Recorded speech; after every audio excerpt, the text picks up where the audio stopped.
My name is Steve Zeitlin. I'm the director of City Lore, which is a cultural center in Lower Manhattan. And one of the projects that we're totally proud of is this wild truck here called the POEMobile. And the POEMobile goes out to neighborhoods like this one, Bedford-Stuyvesant, on summer nights and spring and fall nights, and we project poems onto walls and buildings. And we do it as the poets are reading, as the musicians are playing, and we try to make the words be larger than life, floating above them as if they're 5 times as large as life. And by doing that, we try to elevate poetry and music and to bring it to where people really live, and also to do something that's site specific. Like this was a perfect spot because this wall is perfect for these poetry projections. Perfect. To the wall. Perfect. And I'll change the shot and then end with a website where people can find your events. Okay. So come back to where you were pointing me. Okay. To this hand too, so they can cut. Okay. Yeah. So this wall is a perfect wall for the POEMobile projections. The projector is we project from the top of the POEMobile, and these poems that appear on the walls, as it gets darker, of course, they come to life, and out of the darkness, this illumination comes that is mapped onto the building, and this we select the sites that are really perfect for projecting poems on. So it's a site-specific guerrilla poetry, crazy art truck, melange of words and music and visuals and oftentimes dance, and we bring them all together as a kind of pop-up art, and where something happens that seems miraculous, and it lasts for a few moments, and then tomorrow this will just seem like another empty lot.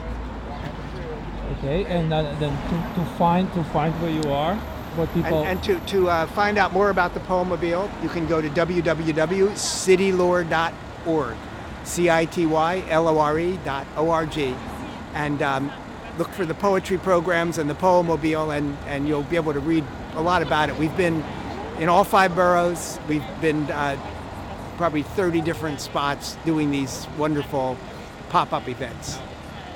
Very cool.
Alamizora zila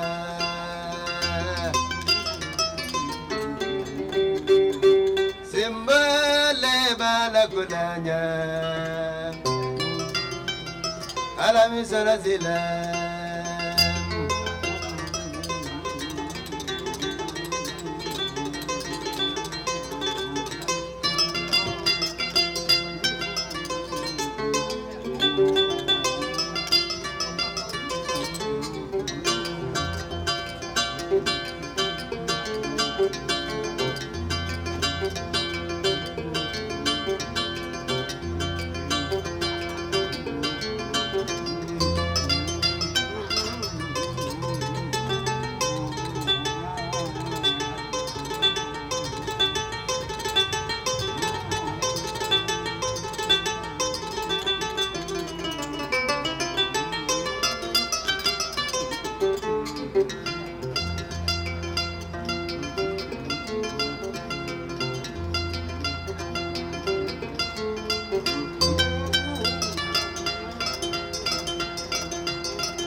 Badoma, Badoma, Badoma, Badoma, Badoma, Badoma, Badoma, Badoma.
Alifuzani lazana jila jila jila jila kamba jila kamba jila daba fanangila singada jila jila jila jila jila singade fanangila Dawazanga fanangilo, Damaya fanangilo te.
Adiada momena, mondaya ni vendaya. Adiada momena, mondaya ni vendaya. Adiada la jara mangiyala.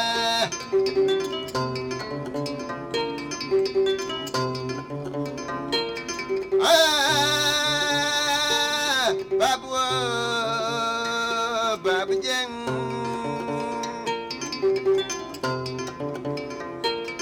Jarama, jarama, jarama, jarama, jarama, jarama, jarama, jarama, jarama.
Thank you.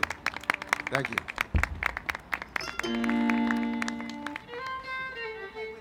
Okay. You guys want to start? Yeah, go ahead. Go start?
baila, Uncle baila, Papa baila, Papa baila, Mama baila, Grandpa baila, Grandma baila. Everybody in the house, dancing party. Everybody in the house, dancing party. Party, party, party, party. Dancing, dancing, dancing, dancing, dancing, dancing, dancing, dancing. Mama dancing, Papa dancing, Uncle dancing, Auntie dancing, Grandma dancing, Grandpa dancing. Everybody in the house, dancing, dancing. Everybody in the house, dancing, dancing. Everybody in the house, dancing, party, dancing, party, dancing, dancing, dancing, party, dancing, dancing, dancing, party, dancing, dancing.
can do a better braggadocio, frozen overflow. Whether replay, fast forward, or put it on slow-mo. Let's go, let's give them a hell of a show. Casual fly, that's my stilo. And if you don't know, now you know. I gotta hold this verse down, I ain't messing around. I said there's time to clown, and then there's time to get down. You can hear it in my sound, I'm so sincere, yes sir. You can tweet it on my Twitter, D's a winner. Any shot thug, D babysitter. Let that last line simmer, but I ain't even bitter. I'm reaching for the stars, eyes placed on the Big Dipper. Not a taker, but a giver. So when I grasp it, you can have it. Then I ask you to pass it, that's it. It's a gift, sincerely, D, the infinity. That's me, a special delivery. A special delivery. Live and direct, like a bull through the flesh, like an arrow through the chest. No need for a mic check. I kill the crowd, then it resurrect. Divine for disaster risk. We all get down like Lazarus. Hip hop's new sensation. I know you so impatient. All these years and years of waiting. But they don't hear me though. They don't hear me.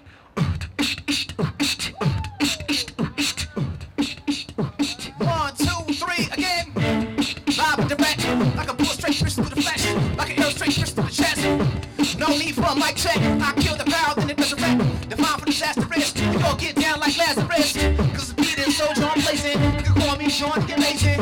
Hip hop's new sensation. I know you so impatient. All these years and years of waiting. I'm just getting started in at the stitch of field. Who fought it? My precision is right on target. Direct in effect. Truth don't need no special effects. No 3D, no CG. Just see me and let's get free. Let's get free. Let's get free. Let's get.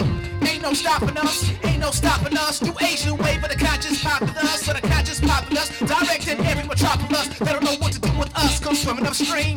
But flip the script, new scene. Always is falling through the seams. This is my world. Spinning up one world. This is my world. Spinning up one world. This is his world. Spinning up one world. This is her world. Spinning up one world. This is our world. Spinning up one world. This is our world. Hey girls, I think you like this. I think you like this, fellas. Don't you like this? Don't you like this? No need to fight this. No need to fight this. Go ahead, get righteous. Go ahead, get righteous. Direct like a heat-seeking vessel. Won't fizzle, get them away in the mic and blow the mic, slow for sizzle. But lose my map, follow my heart and get back on track. No way but forward, always reaching towards my goals. Can't put the brakes on hold, can't fold, accelerate. I'm late for an important day for fate. Navigate through the hate, elevate above the high stakes. What makes you great is a rope break. They say things fall apart, check it, restart, recharge. One more hard, ain't no pulling me apart. Climb away through the maze, cut through the haze. Walk them on light through the days, CG stay like the end of days. This is my world, spinning up on the world. This is my world, spinning up on the world. This is his world, spinning up on the world. This is her world, spinning up on the world. This is our world, spinning up on the world. This is our world. Whoa. Hey girls, I think you like this. I think you like this. Lighters, don't you like this? Don't you like this? No need to fight this. No need to fight this. Go ahead, get righteous. Go ahead, get righteous. Ain't no stopping us. Ain't no stopping us. New age, new wave, but the conscious populace. To the conscious populace. Direct in every metropolis. They don't know what to do with us. Go swimming upstream. Flip the script, new scene. Always falling through the seams. I said, come on. I said, come on. I said, come on. I think you'll like this.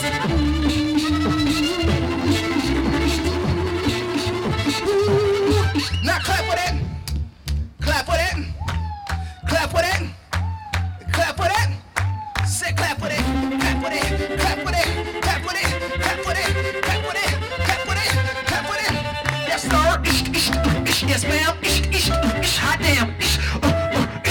Let's get this party started. Give yourselves a hand. Let's do it.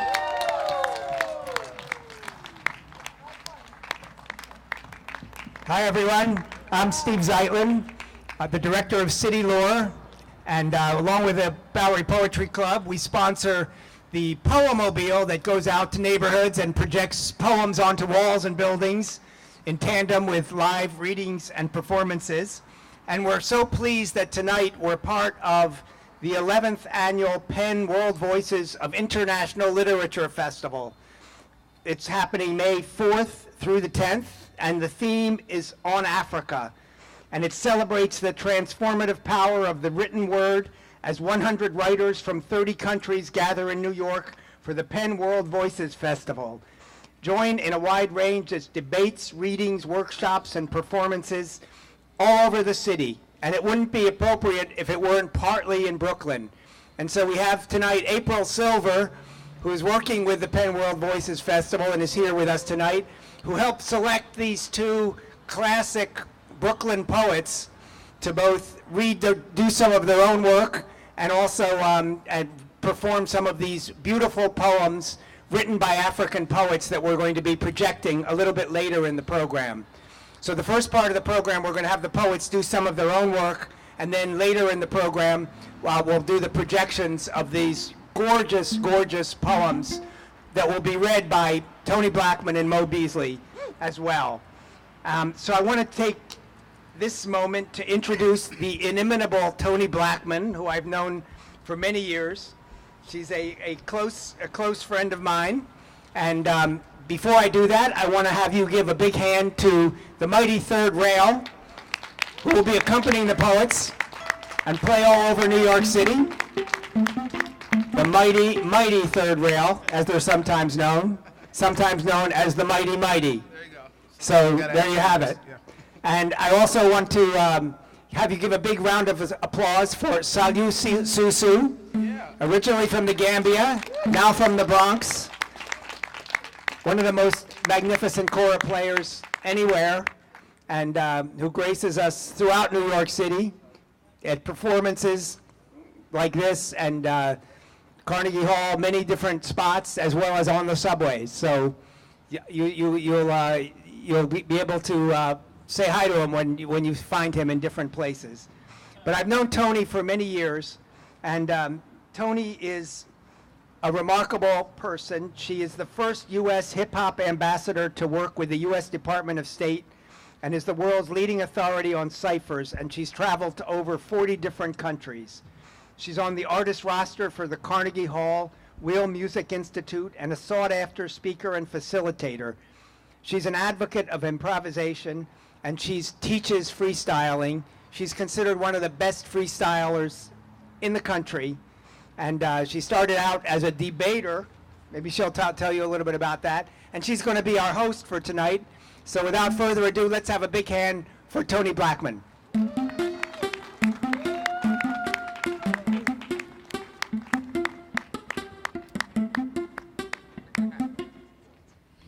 Good evening, everyone. So welcome. We are part of the 11th annual Penn World Voices of International Literature Festival. We're excited to be here. This year's theme is Africa, right? And we'll be reading from this chapbook, 8 New Generation African Poets. The poetry is absolutely stunning. It's like food for your ears. So you guys are going to eat well. Your souls will be very happy. And my name is Toni Blackman. I'm going to be your host and your guide. There's not much hosting to do because the mighty third rail gets down, Mo Beasley gets down, and then Mo Beasley brought one of his youngins, his students. She gets down. Her name is Mykela. So it's an intergenerational event, and although, you know, Mo and I look very young, we're not as youthful as we look, and Mykela is going to represent the youngsters. Woo! Okay, so if you notice the POEMobile in the back, the POEMobile is an initiative that Bob Hohen and Steve Zeitlin, they make things happen when it comes to poetry in this city, and I'm very excited to be here with City Lore Foundation. City Lore is an organization that has nurtured the poetry community for many, many years, and I see that Michael Sorelli from Urban Word NYC is in the house.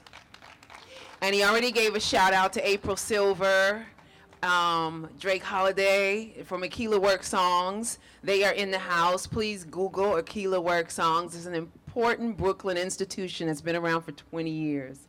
All right, so how are we going to get this started? How y'all want to start?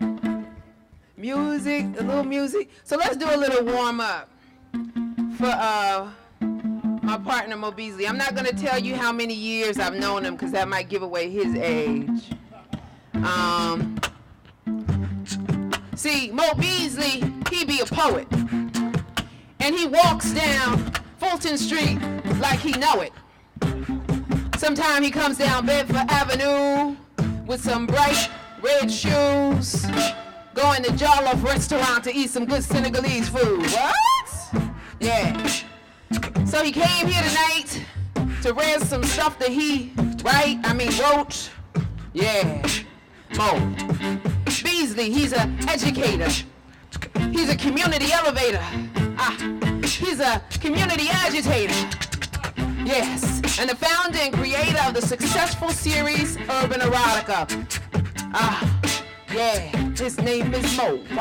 His name is Mo. Toni Blackman came up here to start the show. His name is Mo. His name is Mo. So, y'all, put your hands together for Mo Beasley, yes. Mo Beasley, yes.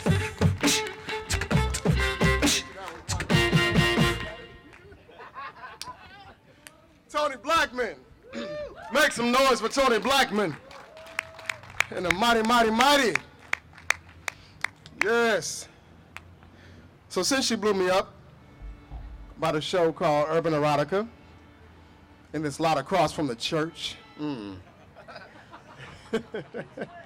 since I am a community agitator, planet Earth agitator, I'm gonna do this poem called Ain't Nothing Sexy.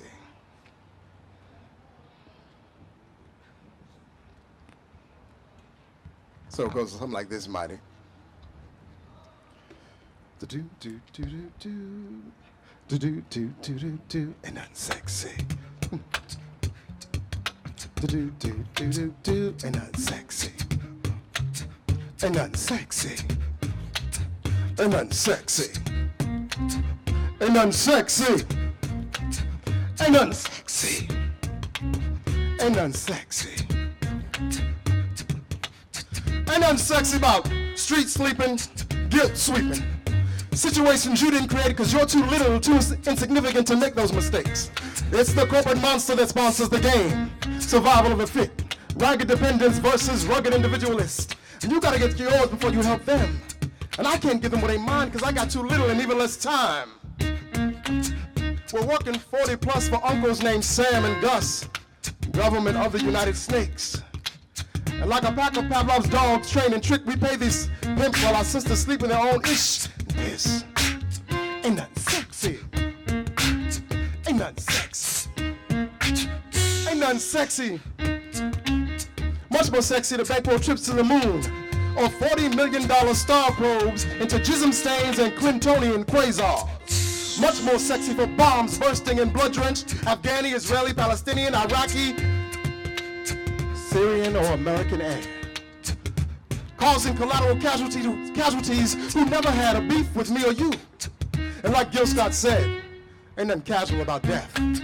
So what exactly is a collateral casualty? Is that like credit on your down payment towards destruction? It's like you can call your apocalypse broker and buy shares of Armageddon before life starts to matter. Cause ain't nothing sexy. Ain't nothing sexy. Ain't nothing sexy. Much more sexy to make Uncle Gus an interstellar Milky Way celestial pimp than feeding, giving a home, or simply tossing a bone to a brother who breathes just like you and me. That must be the case because we let Sam legislate our take for plans we say we hate. I mean, we can't make them send our pay another way, right? And what's the return on saving souls? Ain't that sexy about saving souls? So go ahead, Gus, put our money on the moon for New World tycoons. Let the pale, metallic, phallic discoveries and challenges pierce virginal blue, spilling seeds of greed while HIV bleeds a river through the land. Because there's no blood on our hands. Let the satellite kites shoot digital beams to your sofa screens. Because we shall overcome, indivisible under one. Well, those are pimp chicks that have got no, baby. Ain't nothing sexy about saving souls. Ain't nothing sexy about saving souls. Ain't nothing sexy. It's not sexy. Ain't nothing sexy. Ain't nothing sexy. Stop on the one, y'all. Ain't nothing sexy.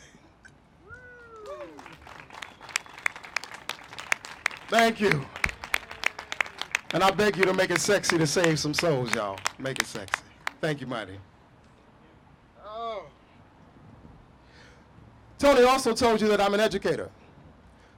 I spend my days nurturing the babies and night exciting the mamas and daddies through poetry. So I'm nurturing the whole family with my work. And so this story is about a poetry open mic in a high school classroom at a high school called Brooklyn Collegiate High School. Amazing grace, how sweet the sound that saved a wretch like me. I once was lost, but now I'm found. 'Twas grace that saved a wretch like me. Those were the lyrics alluded to in this 16-year-old boy Eric's poem. And I was so excited to hear a young brother in this new millennium quoting the lyrics of this classic American hymn. And I thought, great, okay, they have a sense of history, a great place to build from. So after the poem, I said, hey, brother, as I critiqued his poetry, I said, I love the allusions you made to Amazing Grace. One of your favorite songs? He said, what? I said, Amazing Grace. I mean, you were quoting the lyrics from that hymn. Oh, I don't know, I just like the words. So you don't know the song? No. Do you know the story of Amazing Grace? He's like, no. So I turned to the class and I said, class, y'all know the song Amazing Grace? I'll ask you. Class, do you know the song Amazing Grace? And they said yes. So I said, in the song, who is the grace? And they said, a white guy. I said, oh, okay. I said, and who is the wretch? The young little girl said to me, the black girl said, black people, mister, duh. And I said, oh, well, please let me tell you the story of Amazing Grace. Let me tell you the story of John Newton, who was very popular in the 1700s. He was writing hit hymns like Babyface would write hit records back in the 1700s. Well known for his hymns, writing them for churches and choirs all over the country at that time, the colonies at that time. 1771, his most popular hymn dropped. They didn't download it back then, they just wrote it and shared it, I told the young folks. 1771, he wrote this poem called Amazing Grace, this hymn called Amazing Grace. And I told them, I've heard a lot of legends about why John Newton wrote this song. The one about him being on a ship in the middle of a storm, of such a frightening storm that he prayed to God if he would survive, that he would give up the life he had been leading. And that's the key. Before John Newton was a popular songwriter, hymn writer, he had another gig. He was a ship captain, transporting enslaved Africans from the west coast of Africa to the eastern seaboard of America. Made money with his gig, because back then, transporting enslaved Africans was big money, like .com is big money now. I mean, and it wasn't whether or not you hated or disliked Africans. The money was in slave ships, and slaves, and sales of human beings. So if you made chains, the orders for chains went up, and so you made your money selling chains. It wasn't your business what they did with the chains. If you were a carpenter and you were selling wood and lumber and the sales for your lumber was going up, you ain't care what they were doing it for. That's not your job, right? If you sell rubber and for more cars, you ain't asking what the cars are for. So back then, that was what John was doing, making his money, transporting enslaved Africans. And he transported them in a way that would strip them of their humanity, in ways that would have them sleeping in their excrement and their vomit and such things for months at a time. And I hope you all know those stories, so I don't have to go deep into it. So I told the children that's what John Newton was doing until one night he got off work. And this is the legend I love to tell. John Newton got off work one night, unloaded the enslaved Africans, got them set and settled for the next day for the auction block, had the ship tied up tight, his crew gone home, everybody paid, his pockets were fat, he was on his way home, thinking about what he would buy with his money, maybe buy his wife a new gift, his children some toys, buy him, treat himself, because, you know, today's pickings was large.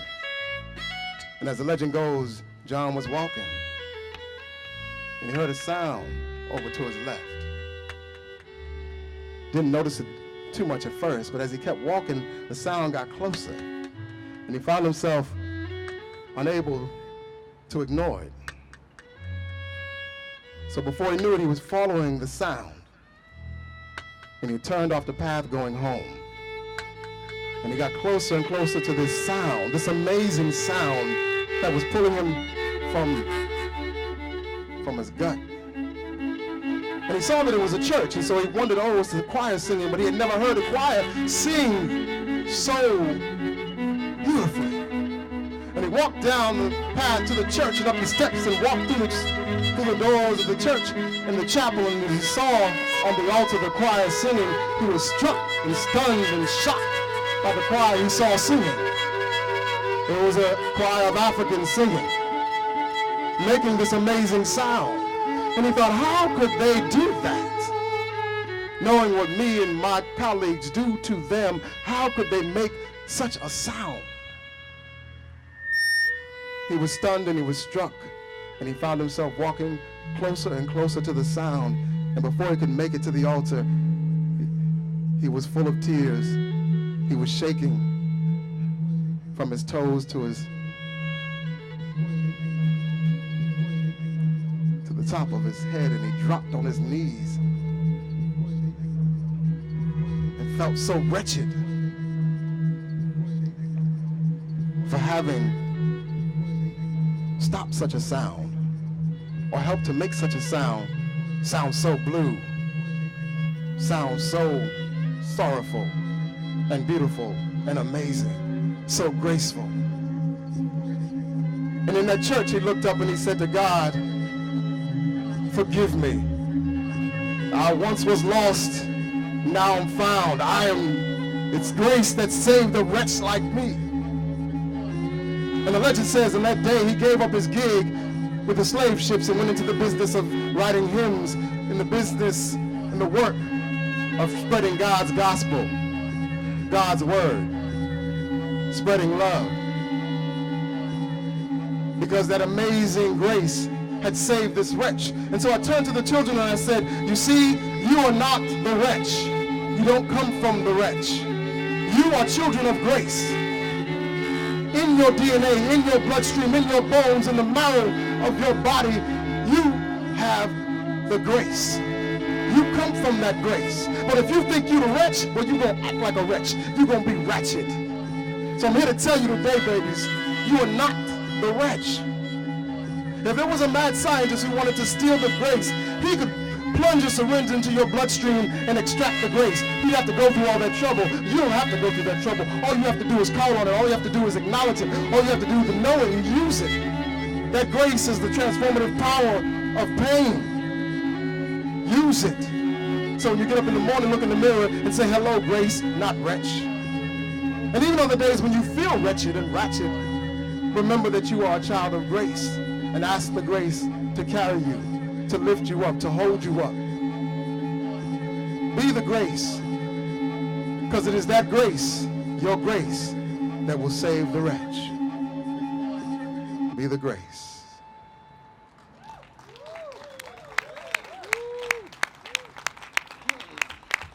Thank you.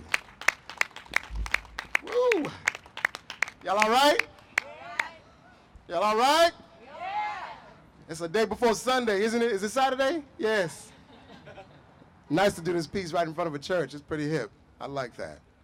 And in the spirit of that story, that spoken word piece, I'd like to call up a child of the grace.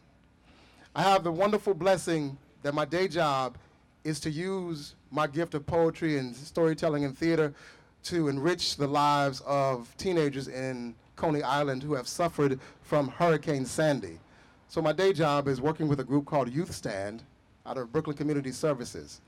I started just back in October, and when I started, this young poet came to the Mike Toda story of lifting all her worldly belongings up 15 flights of stairs every day in a suitcase after the storm because the elevators didn't work and the lights didn't work. And I said, you need to tell the story to everybody who will listen. So please welcome up this graceful baby named Mykela Moore. If you stand, Coney Island. Give her more love, give her love.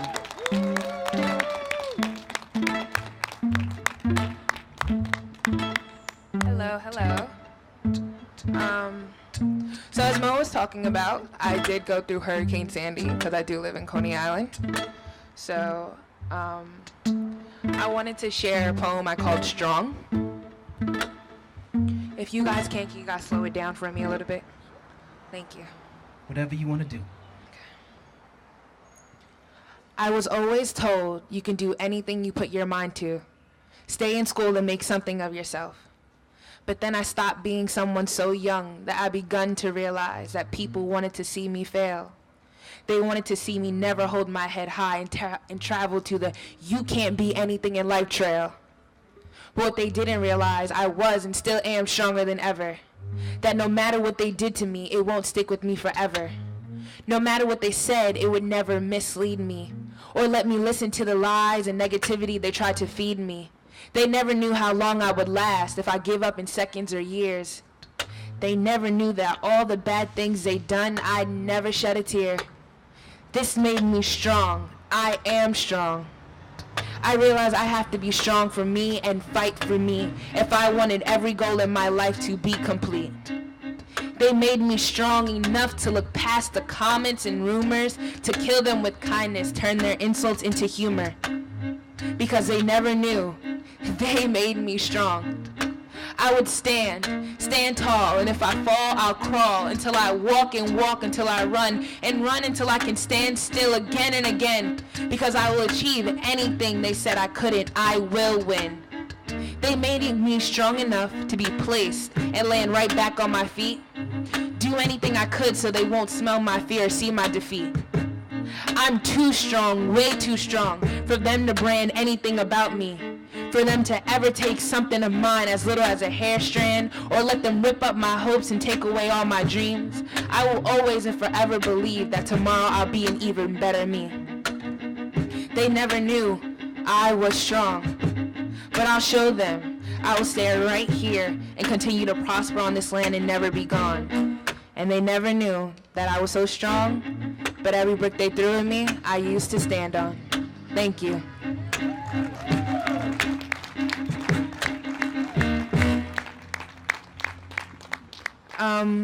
I did write a Hurricane Sandy poem, if you guys would like to hear that.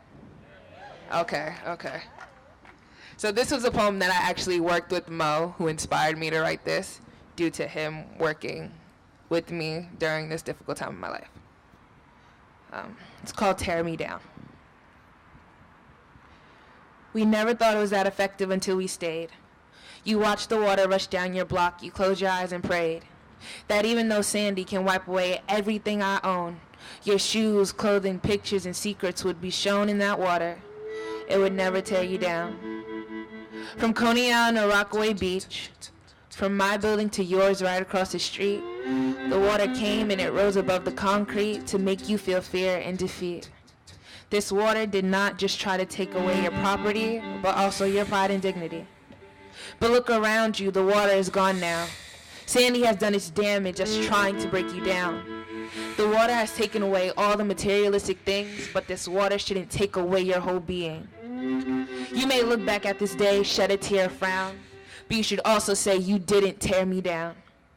This water tried to take away your hopes and dreams, leaving you with empty rooms and flashbacks of all the floodings.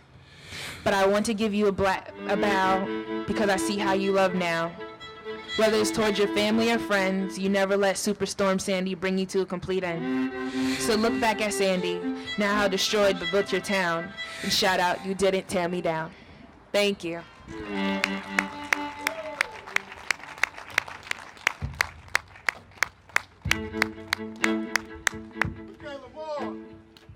Give us some more. Yes. Children like Mykela keep my sanity.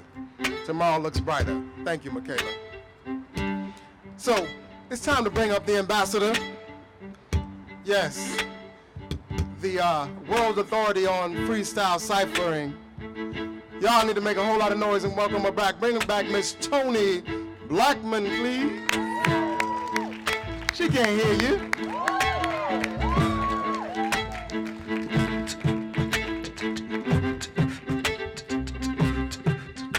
And please tweet, text, and tell your friends get their selves on over here. Because they're missing it, right?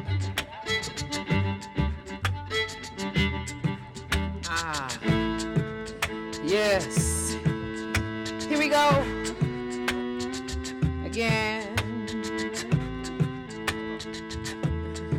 So yeah, I got a few poems I want to share of my own. Yes. I am an invisible woman. Not because people refuse to see me, they know I am here, but it's as if my womanness detracts from my existence, my presence too often mistaken for absence. I am an invisible woman, whose words don't flow fast enough, whose beats just aren't fat enough, whose contribution goes unseen. I am an invisible woman.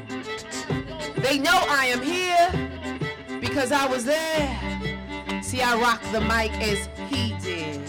I spit rhymes as he did. I bore hip-hop as he did. We nurtured it.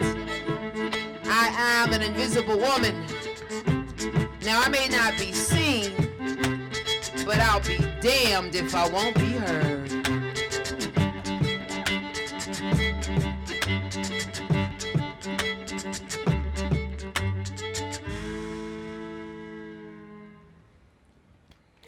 So I thought I'd start with a hip-hop spoken word piece tonight, because I've been doing so much work around hip-hop over this past week. And knowing that for me, I know for a lot of people, they hear the words hip-hop if you're not a part of the culture, and you think about what you see on TV or hear on the radio, but that represents only about 2% of what the music and culture really is.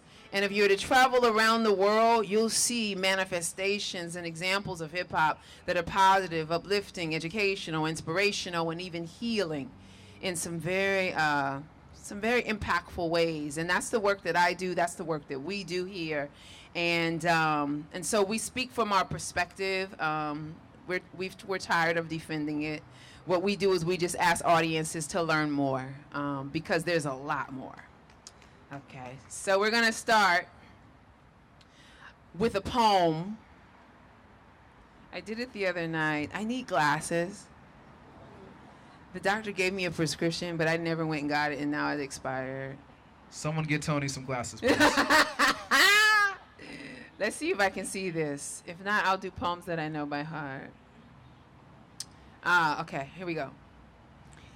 This poem is a poem. It's about as an artist, I travel around the world and I have all kind of experiences in green rooms and cafes, in concert venues.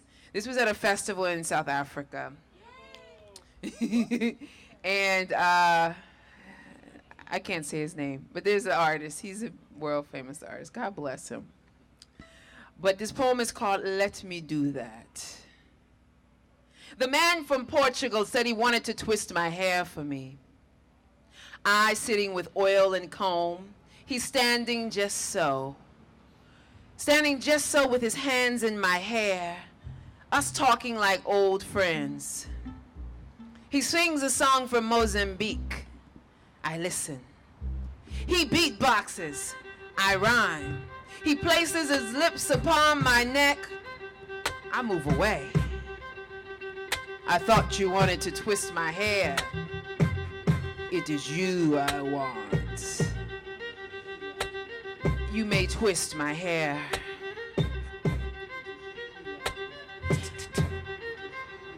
I sat again as he stands just so with comb in hand. He is speaking of Mozambique, his music, his first loves. He tells me that one mustn't be so practical with matters of the heart, and that I discuss relations as if they were business matter. I listen. His hands moving from my hair to my neck as he hums Bob Marley. He says he enjoys afros and brown skin. While massaging my shoulders, begging me not to leave. I say I must, he says I tease. I say, I know. I thought you wanted to twist my hair. It is you I want. You may twist my hair.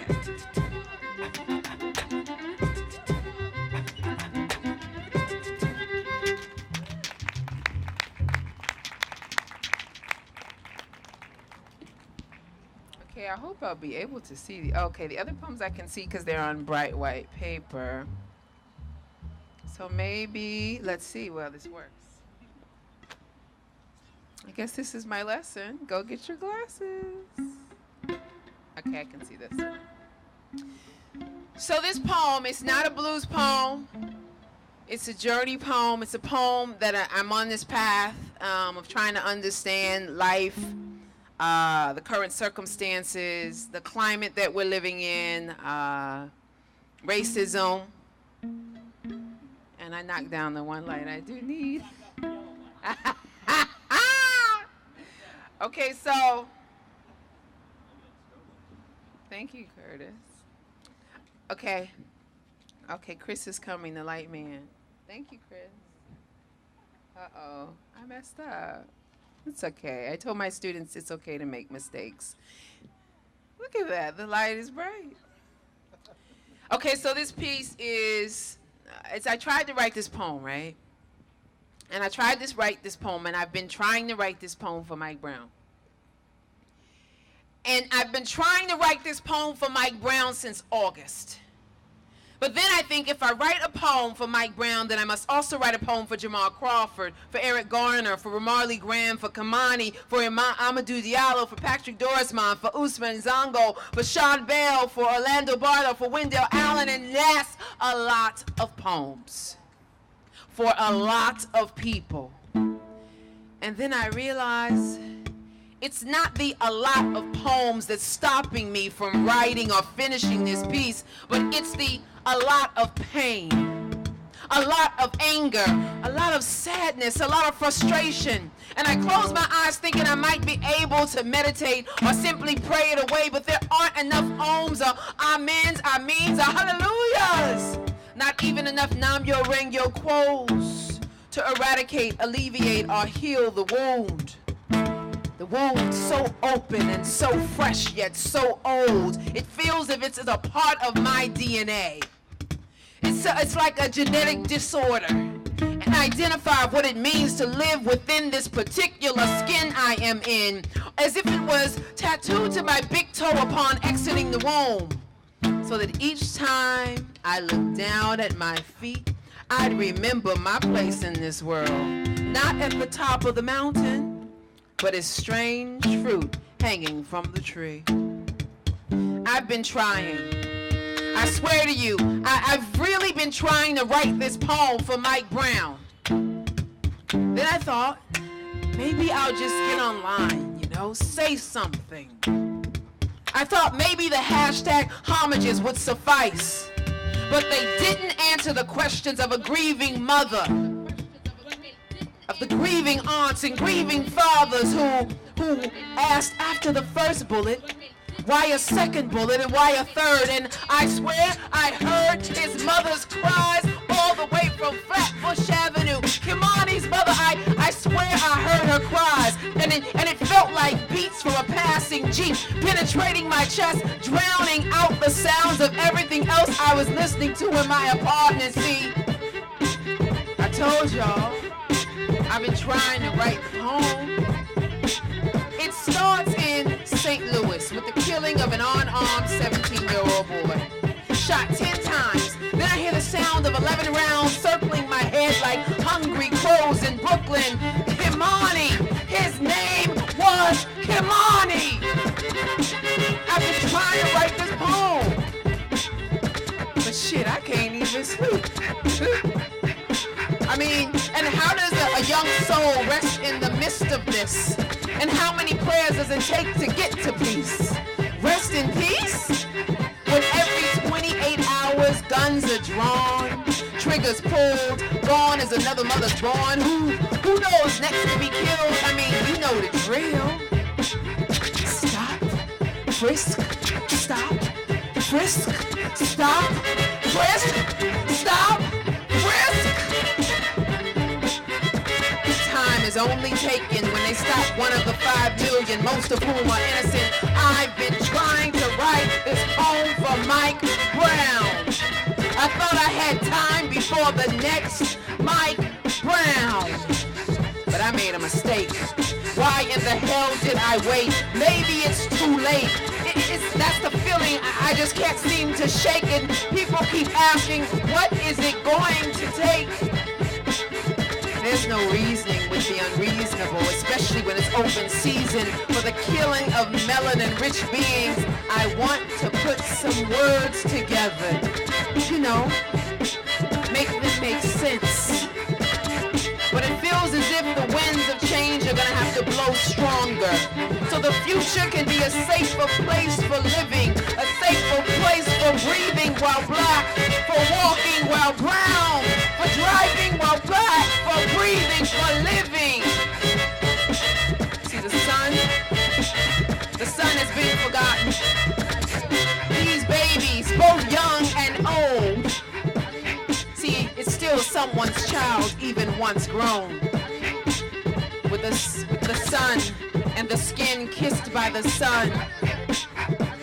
These babies are being marked by the moon. In a place where the North Star is blocked by clouds. So we can't find freedom because the star is too far away. I've been trying to write this poem, y'all. I'm still trying to write this poem.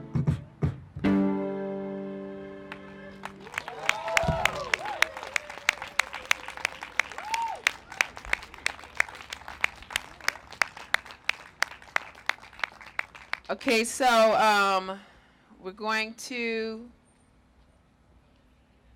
oh wait, my stack of poems. So, this chapbook, 8 New Generation African Poets. The title is so simple, I feel like I'm messing it up. 8 New Generation African Poets. It's a collection, it's a chapbook, and it's very beautiful. I don't know if there's an example here tonight, but it's dark. I don't know if you would even see it.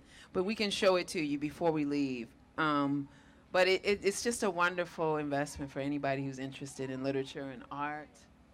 And we're going to start and share some of these pieces. Would you mind that black folder for me right there? And so what will happen is Mo Beasley and I, we're going to do like a tag team sharing.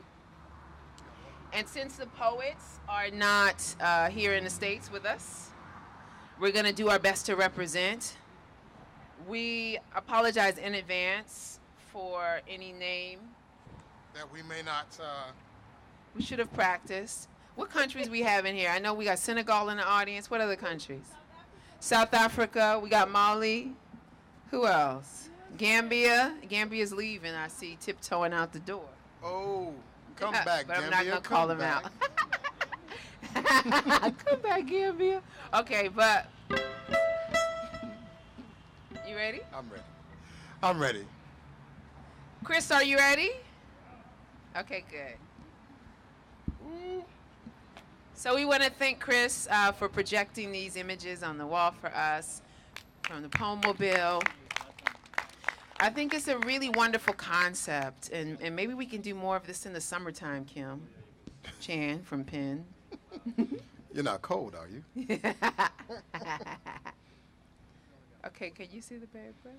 Yeah, I found my spot. I can see now. Okay, so the first piece is entitled "Sit With Me," a poem in my grandmother's voice by Viola Alo. She's from Cameroon. And the poem reads,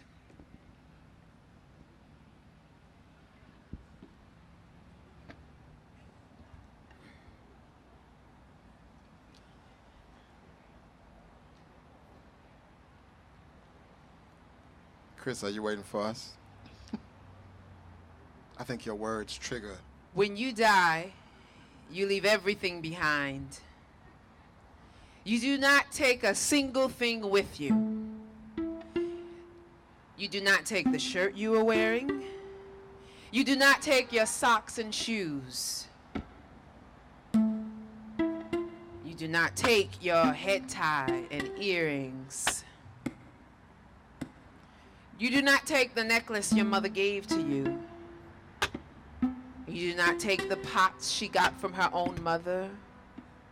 You do not take the dresses your father bought for you. You do not take the house he built for you, just for you.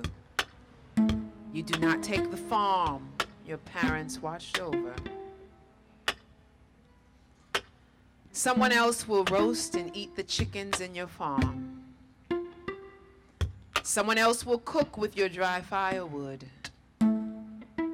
Someone else will wear the dresses in your box. Someone will wear your jewelry, and she will say it's hers. Someone else will tinker with your house and give it a new roof, as if the one you put on it was not good enough. Someone else will take your husband, even take your children. If you are wine, what you must do is speak well. Talk to people as we are talking now. Me and you, woman to woman, because when you die, people will talk. People always talk.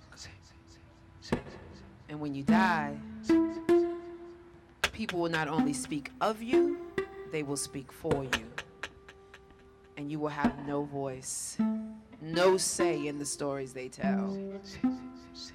Just like with everything else, you leave your words behind. You cannot tie your words in a cloth and carry them with you. So talk now. You, this quiet child, that way when you die, someone will come and say, that lady who died, we used to sit and visit. Me and that lady, we used to sit and talk. So, come here, my child. Where did you go? Why have you been neglecting me?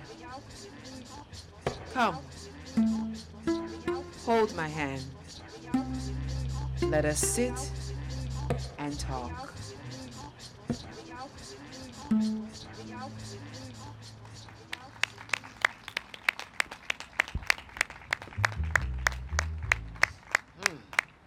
Thank you, Toni.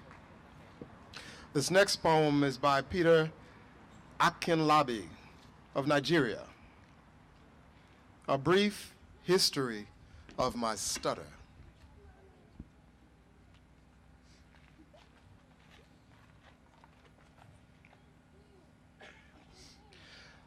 I imagine my birth as under an ancient tree on the 26th day of the month of the masquerades. The rasp come first. Between the first gutturals and the hums of late afternoon, the day is stifling, duct taped into sunspots under the Odon tree. A mermaid moon climbs her face, scattering the darkness of the leafage for where to take aim. And a tear walks the interstice between two throats. A conniving correspondence the sun will pledge to the denouement of red. What eyes part my head, peering as into a familiar augury, speaking of locks that traveled a legend to fetch a kinship. But I remember the browning husks in my subsequent trance, the texture of which I bring unto you. A ventriloquist's most weaving act. A ventriloquist's most weaving act. So this is also a poem by Thank you. Peter Akinlabi, Nigeria, in the house. A laying on of hands. I remember my father. In small voices, the tortoises, a trickster, untranslated. In his own tale, lost in the haze of his own metaphor. When he brought tales with the ardor of a tinker, small creations of a fetish loon. I remember his name as a ginger name, from the other world in which he was surely no pilgrim. The night was his invention, a moving space of his altar cry, where all could recline in the psalm of his mimicry, are in the moist machinations of his self-gathering.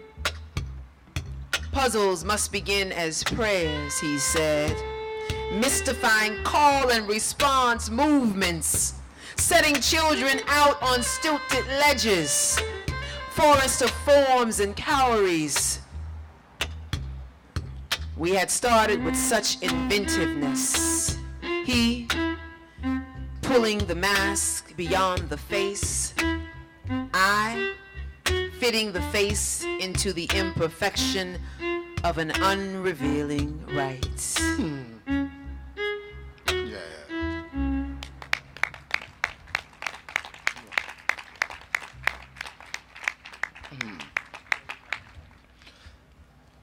Private School by Inua Ilams of Nigeria.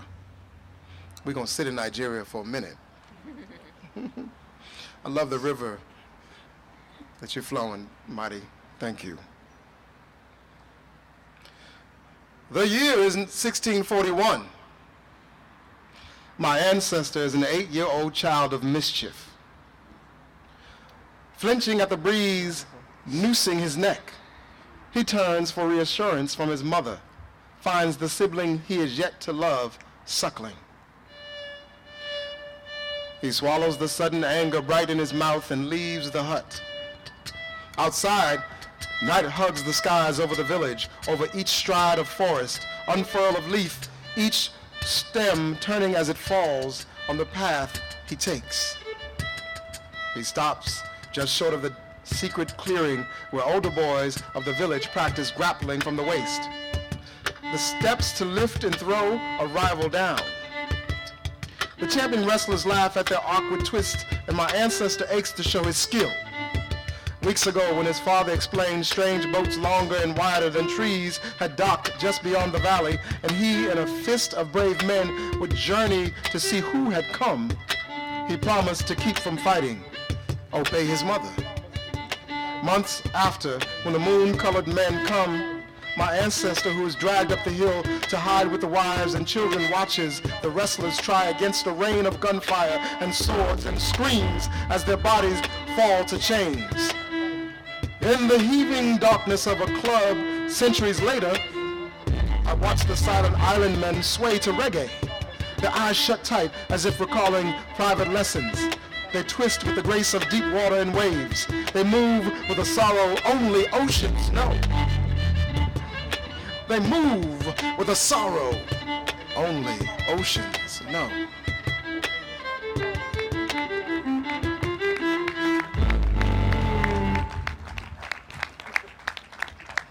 Okay, thank you for the reading glasses offering. Now it's the light. This paper is better. The book I couldn't read. This I can read, but the light. You want to try my glasses, see if they work? Am I in denial? Maybe.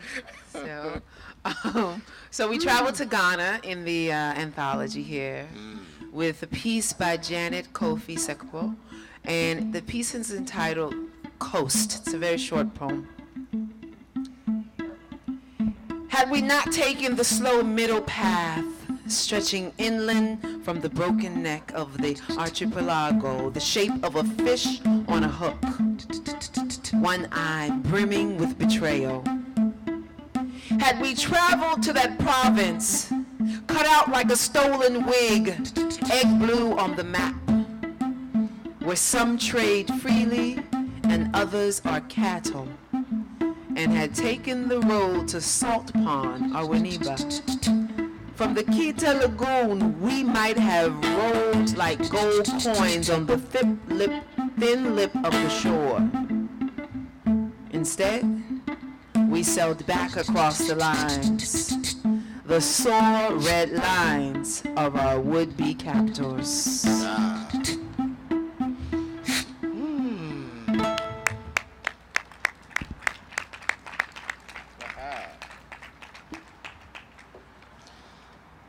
And now we venture into the catalog of Amy M. Lucao, daughter of Angolan parents.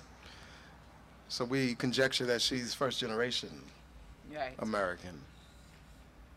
Father, you'd be embarrassed. The slave is still shackled beneath the tempest of time.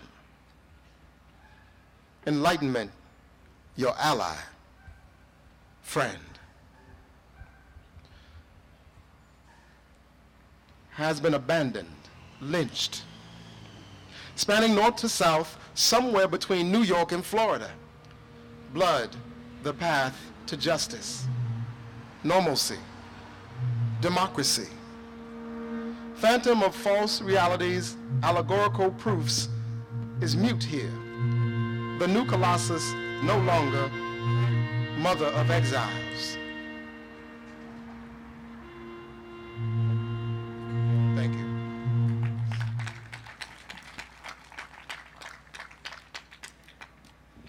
This is another poem by Amy, and it's entitled The Volte-Face of Tandem Repeats, based on true events of that day. The day Troy Davis was sentenced to be executed, I was walking to work on the right side of the street.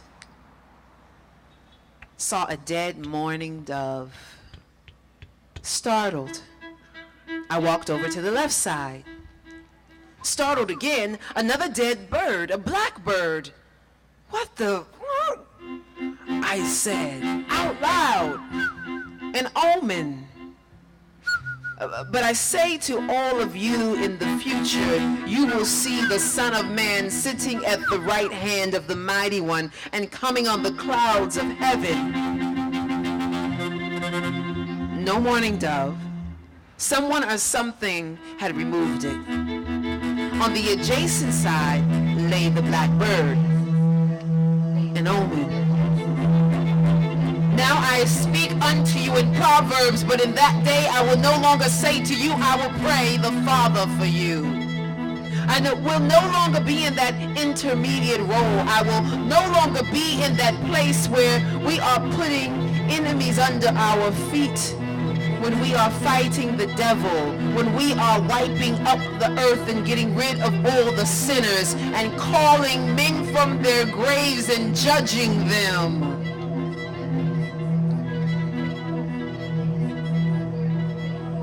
Troy Davis was killed that day, lethally injected. A sinner had been wiped from the earth. His body left as the blackbird of God's divine will. Left to show sheep as charlatans, an omen. I was a stranger and you did not invite me in. I needed clothes and you did not clothe me. I was sick and in prison and you did not look after me. Volte-face of good and evil. It was said God would separate the sheep from the goats, good from the bad. inherited from the cursed. It wouldn't be the first time Jesus of Nazareth, tandem repeats of history. We got it wrong again.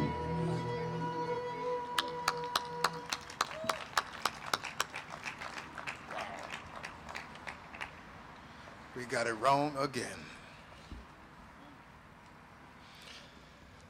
Now we travel east on the continent to Ethiopia for Liu Lipsikal. The poem is 06. A short one. A shanty tavern. A defined buzz carried to a dim street cleared of riot. Freedom taste of 2 weeks and sounds of distant music, of tittered words and 8 lagging legs, not of battle boots or blue regalia, not of grilling growls and turnaround, or the clink of nervous AKs, not of 4 girls holding hands silent, or of teenaged backs preparing for bullets.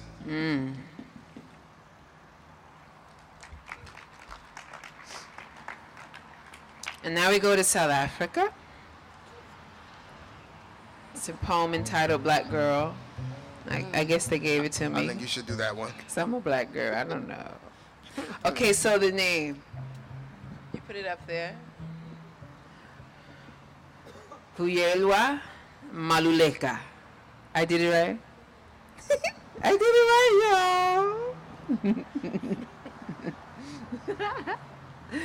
y'all. Okay, the poem. Oh, the children laughed with me. Isn't that nice? Black girl, loan me your lonely. Don't bother washing it or giving it a pretty press. Let me have it at its worst, and I will keep it for you till there are more hands to share it. I will show you joy you don't have to lie under or break your soul on to keep. So hand that lonely over. I will keep it in a book. It doesn't make you sexy or mysterious. Honey, all I can see is sad. And don't tell me you ain't got none. I can see it now in the smiles you hold against your sadness. And our mothers have plenty of lonely left over to share. Under the bed, in a photo, in a memory. Lonely is the word you couldn't pronounce when it was your turn to read in a class of 40 enemies. Lonely is a father you've never seen cry, told to stand on the pain and raise his chest and die a little. Be a little man. And big boys don't cry. And though he loves you, he could never publicly hand over his tears, not even to soothe yours. Take your lonely between your hands. Find an ocean. Learn to swim. Find the ground of that ocean. And dig lonely a hole and bury it. You are brave. That is what you've always been. But you've never believed it until a man said it was true. You're going to have to learn that you don't need a man. All right. Right. It reminded me, it's sort of Nikki Giovanni-ish, sort of. Right. And then also, my aunt was a poet. That's how I started writing poetry. And it just reminded me of those poets. When we were like in the 70s, we were like 7. Sonia. Yeah, and we would go to book fairs like this but it was in the Bay Area. I'm from Cali. Is California in the building? West Side? Oh, not. Okay, we're gonna keep you. I got you, Tony. I got you. We're gonna keep him moving in Brooklyn. West Side on the stage. Outside the building. West Side on the stage. Okay, go ahead, Mo. I'm gonna hold on to this last one though. As a daddy of black girls, I think I'm gonna have to keep this one on the wall. Okay. In Nua Ilams again from Nigeria. The wire-headed heathen. The wire-headed heathen. Heathen. At first I imagined monsters. A wire-headed heathen pride of beasts. Soundlessness about their feet. A glowing red about their eyes. A thing reptilian about the spines. They rolled on over the rust-sharp nails, spiking the gates of our compound. They came in the small hours of an August dark, hot, thick as sin, pressing a stifling heat down on the zinc roof of our home. A squat fort of double-locked doors, shatterproof French windows, and iron bars, they bent back miraculous, easy as breaking bread. Uncle, whose gift is to speak the obvious, points out the space the TV filled. The missing VCR, vanished stacks of polished vinyl, the high five, also into thin air. And the bars parted for a man's size. They came in this way.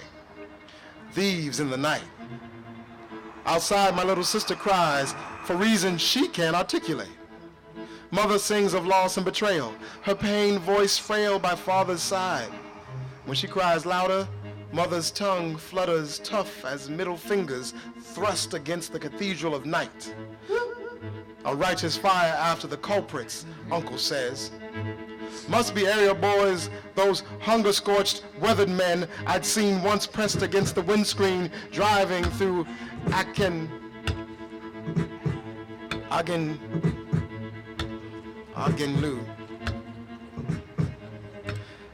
Men impossibly tired as if the country's weight lay on their shoulders. Atlas-backed black men of cutlass flash quickness, rippling the Lagos underground, who sip viper venom after a calabash, a paraga, and throw their heads back. Such hard laughter and moonlight flashing across their throats. Child-napping men who target respectable homes, capture kids to teach dark arts of strange agility and demon-grade strength. Only tough ones survive the grueling rites of passage. Some die. Uncle says, his head hung low, mind raised in hopes. They kidnap just one more. Thank you, Mo. So we have we have about 5 or 6 more poems, and then Mo and I are each going to do one, and then Darian is going to do one, and then we'll close with a duet and a nice little freestyle jam, community jam. All right. Me Too's Spice Tour, and this piece is actually a spice tour. It's by a poet from Zimbabwe named Blessing Musariri. It's raining. Stop one. Hamida's on the phone. Jackfruit. Tastes like pineapple mixed with banana. Durian is a fruit that tastes like heaven, but smells like hell. Not allowed in many places. Use henna leaves to make the dye. Stop two. Celia's lost a shoe in squelching mud. Soursop, also known as elephant apple, gives hair gel if you soak the seeds. The coconut plantation is owned by the government. There are 3 types of palm. The crooked one was struck by lightning. Stop 3. A lady is bitten by something with wings to make red dye. Take annatto seeds related to the lychee, makes natural lipstick. Cardamom and vanilla need the shade. Papaya wine makes you blind for a while. with 71% alcohol. A very bad hangover. Stop 4. In a single file, we are baking in the sun. Cloves cure diarrhea and stomachache. The neem is very bitter, but better than malaria parasite. Boil bark or leaves and drink tea for 7 days. Cures up to 40 ailments. Last stop. Don't feel so good. Walk too much. Drink too little. Didn't have a hat. But thank you, ladies and gentlemen, for your kind attention. Lunch is served very shortly on the bus.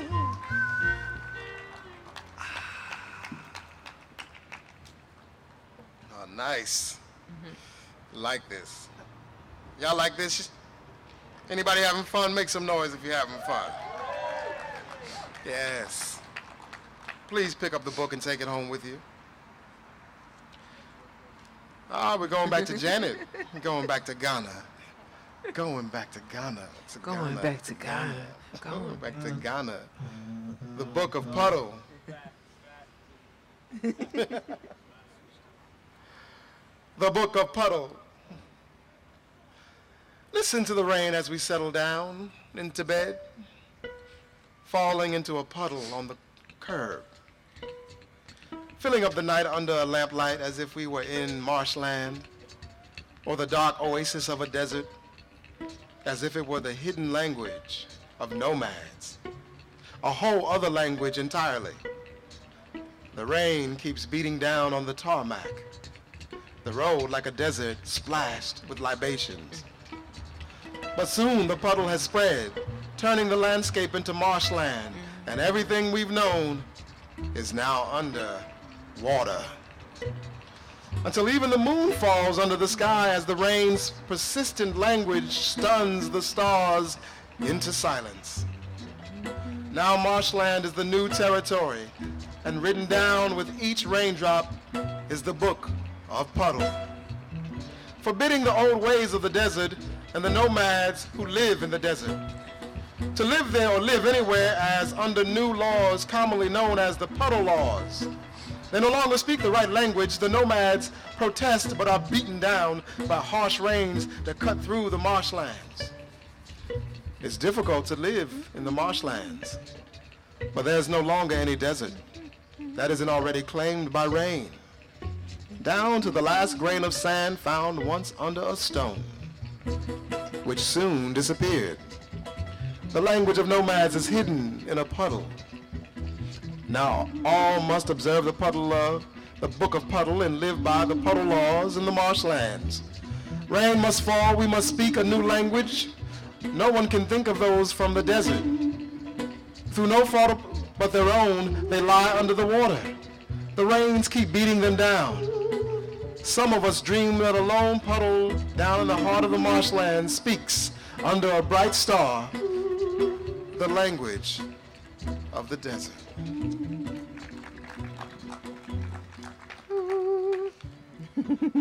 Was that you? Yeah. Nice, Toni. Okay, so I'm going to read this one here, and then we'll have Darian in Thai. Hair. Is it? So here we go back to Ethiopia, Liu, Lipsakal, and hair. It's amazing hair. There's so much. That's a long intro to a short poem, so I'm going to be quiet. Okay. I left Africa carrying my skin and my father's thick ringlets. Braids were for children, tousled locks for grown women. 11 and unaware, a black child in a white playground learns new words. Girls flock to touch a tamed head, weaved by loving hands. And chemical cravings set in. It's your crown, says my mother, whose gorgeous mane gets wrapped tight, rolled ready for feverish waves who convert to straight. What a word. Converts to straight. What a word. Straight. Okay, so this piece is called Broken by Amy M. Lukau. I'm going to lay a loop first, and then we'll get right into it.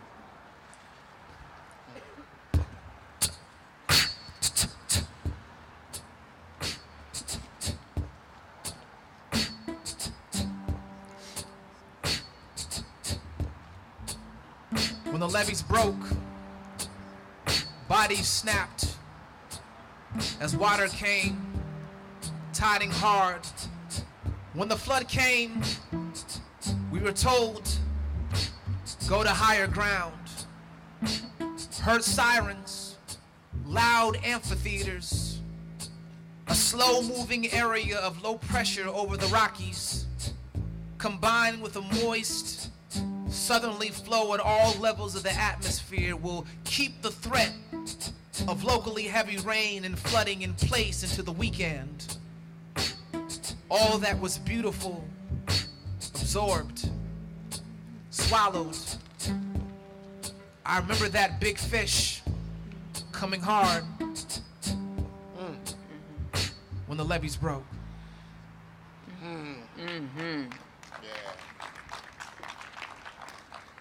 So we have this poem and then a musical piece.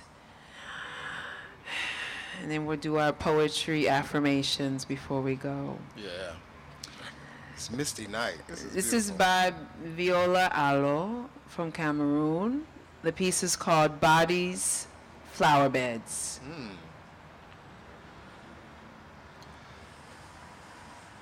The earth, carved up, engraved with bodies. This hollow vision of death. People resting together, bodies beneath a bed of flowers.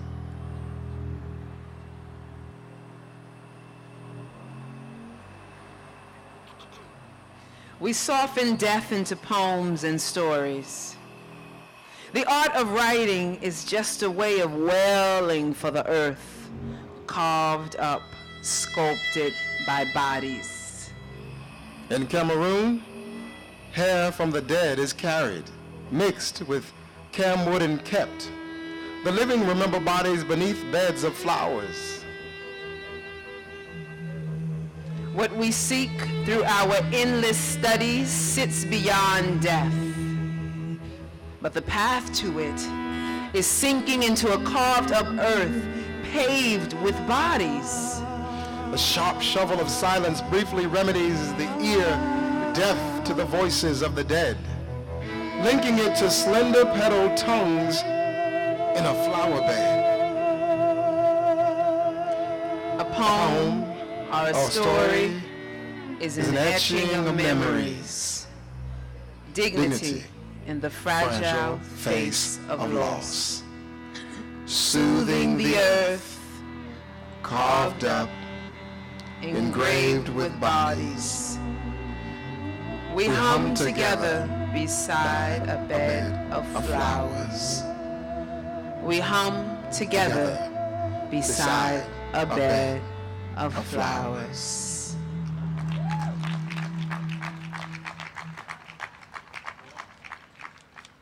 That was like Roberta Flack, Donny Hathaway doing poetry. 'Cause we from Howard University. What about Peaches and Herb? They weren't from Howard University. Sonny and Cher. No. Donnie and Roberta was down in the practice rooms. I'm just telling that right there. That's Donnie and Marie. Y'all missing it. Hush. Who did Dolly Parton sing with? Let me see. Okay, wait. Sorry. Louis Armstrong? No, shut up. Okay, so look. We like to close doing stuff. Yeah. And we don't believe in just saying goodbye. We like to leave with the energy in a certain place and space. And so we like to acknowledge our partnering organizations and all of that stuff. But we like to do that first by making the energy right for us to close on a good soulful note. That was a cue. What's the note? Okay, so Darian's a little genius, so he's got a nice beat there. Right. He's gonna guess if it's a really good beat. A nice beat, Darian. Oh, wait. We forgot to ask the audience what's the closing piece about. We need like some themes, right? Yeah, front row, tell us. Africa. Oh, Home. Hope or home? Home. Brooklyn and Africa. And home? Home. Home. Yay. Is that all we got? Community at the fire. All right. At the fire or in the fire? At the fire. I'm just messing with you. Burning. Work it out. Thank you. Community Okay. at the fire. Okay, so there we go. We got some fire now. That's fire. Yeah. So we start our spoken word and so tonight we came here via a mobile of poems. It's fairly close to my home, the place where I reside and where I live. Brooklyn. Because I've got so much love to give. For Brooklyn. See, I got African in my blood. I got Africa in my hair, Africa in my skin and in my voice. And when I start to spit, sometimes I can't seem to quit. Woo! Because I am coming into the fire.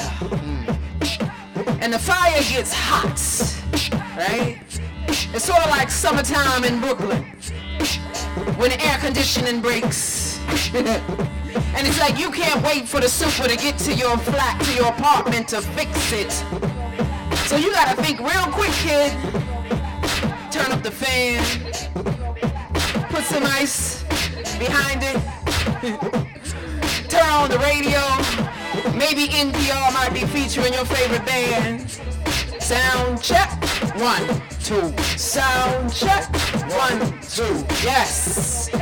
Home. Home is where the art is. And the art is here at the Penn World Voices Festival as we rock the stage with the mighty, mighty, mighty third rail. And Mo Beasley got so many stories to tell. Home is where the art is. And the art is here on the corner of Medicine and Bedford Avenue. Greetings to you latecomers. How do you do? What? On this corner, we live in a world of illusion, a land of lies. Yes, world of illusion, land of lies. Talking heads lead you to believe that Saddam's bomb was evil, but Timothy's missile was just misguided. But we poets here at this Penworld Festival, we poets are the bomb in that minefield of confusion, annihilating ignorance and fear, giving pompous thought and false pride, indecision, blind rage, 20/20 vision. With the pen as a hammer, the anvil being the page, we carve holes in souls with brutal truth and replenish it with eternal hope. Now, street corner prophets want all you dark children to believe that you are sons and daughters of kings and queens. But look, we all can't be children of royalty because that would be incest. That'd not be our best. Our best be this living divinity, mother, father, son, synergy. In this world of illusion and this land of lies, all God's children got wings. Wings. We all got wings. We all got wings. We all got wings, so we each can fly. We all got wings. There's no need to deny. We all got wings, so take yourself high. We all got wings. Let's just find your third eye. Oh, if you're sad, then you best to cry and release the pain so you won't go insane. What? I said we got powers. Check it out. Steve Zeitlin made it not rain. Wow. So we sitting in the parking lot, right? I said it ain't too hot, so you had to pull your hoodie and your sweatshirt on. But that's alright, the show's still going on. And we got music, and we got a bass. We got some poetry to take off your face. What? Is it killing you? What? Well, I hope it's healing you. What? I said, boys, home is where the art is. Home is what? Home is where the art is. Home is what? Home is where the art Home is what? is. And I got wings, baby. Where the art is. Home is what? It's where the art is. Home is what? Woo! It's where the art's. Home is what? It's where the art is. What? Home is what? It's where the art is. Home is what? It's where the art is. Home is what? It's where the art is. Home is what? Yes. It's where the art is. Home is what? Home is where you live. Home is what? Home is where you breathe. Home is where you eat, and home is where you heal, and home is where you grieve, right?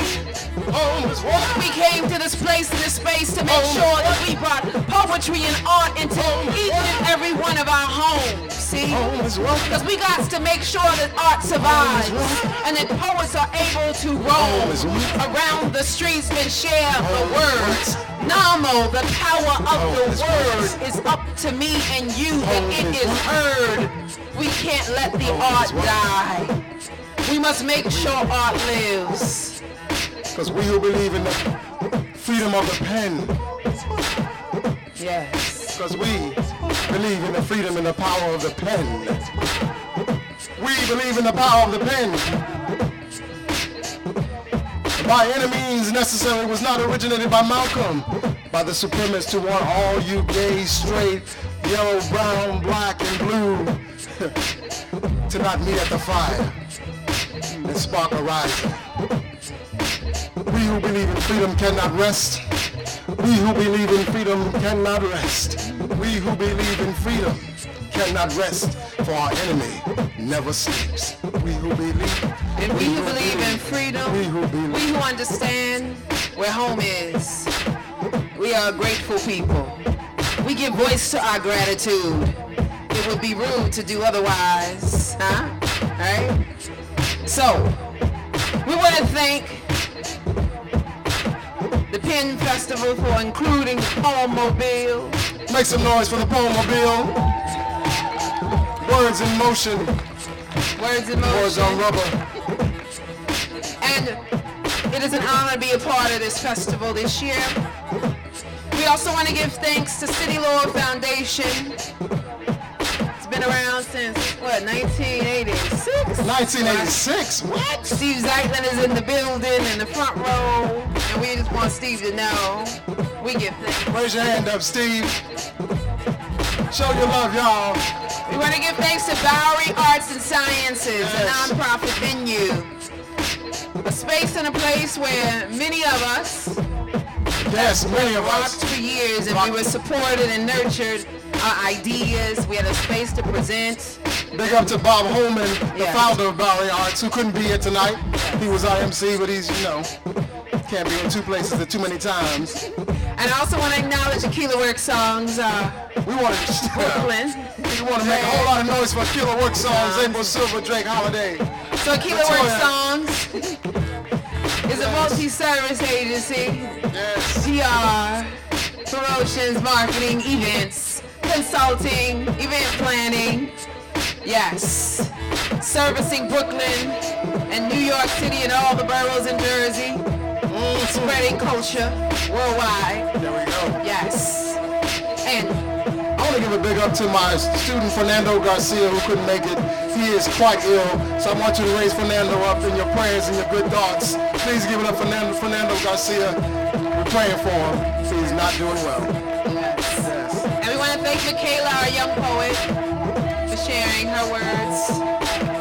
And the Mighty Third Rail. Make sure you search, Google, YouTube. May 18th, the Mighty Third Rail is having a live recording. It's an early show, so no excuses. Love it, live out. 6:30 p.m. at the Bowery Arts and Sciences. Okay, so you can catch it at the Bowery. It's on May 18th. We can all make it. We can show support, and not only show support, you can receive the gift of what it is these super talented artists and musicians have to offer. And my show will be June 18th at Frank's Lounge in Fort Greene. Just over there. And speaking of the neighborhood, June June 10th, Jollof Restaurant, the Senegalese establishment. They'll be celebrating their 20th or 25th anniversary on June 10th. Yes. So it's a lot going on. Follow us. In the music. So you ready to close this out? Yeah. We're going to close it out. We're going to head home. Y'all give it up for Toni Blackman for stepping in We gonna to be our close not it only out. the feature We but gonna the head MC for the night. Thank you. We're going to close it out. We're going to head home. Close. Peace and love to Africa. Why? We're going to close it out. We head home. Peace and much love to Africa. Home is What? Home is what? Africa. Home is what? Africa. Home is what? Africa. Woo! We want to thank each and every one of you for coming out tonight. Is there an email list, Steve? Are we collecting information from the people? No? Okay. It's social media time. We're It's on social Instagram. media. So you can Twitter. like City Lore, the City Lore page on Facebook, and you can hear about all the good events happening. The Mighty Third Rail is also on Facebook, as is Mo Beasley, Toni Akila Work Blackman. Songs. Pin American on Twitter. Is that the handle? At Pin American on Twitter. You'll get all the information. April's right. going to tweet you. And you could tweet her back. All right. Thank you y'all guys for coming so much. out. Thank We you. really appreciate you as an audience.